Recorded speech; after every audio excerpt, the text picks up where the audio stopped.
This is Kolkata TV's podcast news. আপনারা শুনছেন পডকা।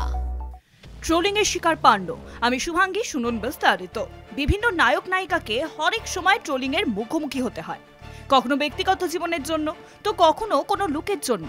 আর এবার ট্রোলিং এর শিকার পান্ড। কেন? শুনুন। 28 ফেব্রুয়ারি এসবিএফ এবং হইচইয়ের যৌথ উদ্যোগে সারা বছর তাদের কি সিনেমা সিরিজ আসতে চলেছে তার ঘোষণা করা হলো। আর সেখানেই ঘোষণা করা হয় আসতে চলেছে পরমব্রত চট্টোপাধ্যায়ের পরিচালিত সিরিজ ভোগ।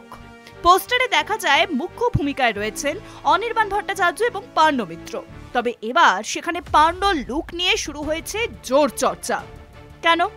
পোস্টারে পান্ডর যে লুক প্রকাশ পেয়েছে সেখানে দেখা যাচ্ছে তার গায়ের রং সম্পূর্ণ সবুজ, আর তার সেই লুককেই নেটিজেনদের একাংশ সি হাল্কের সঙ্গে তুলনা করেছেন।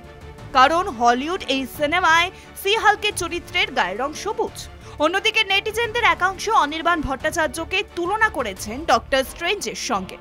যদিও সি হাল্কের সঙ্গে পান্ডকে তুলনা করায় নেটিজেনদের একাংশ তার বিরোধিতাও করেছেন। শুনুন পডকা, রাত দিন 7 দিন।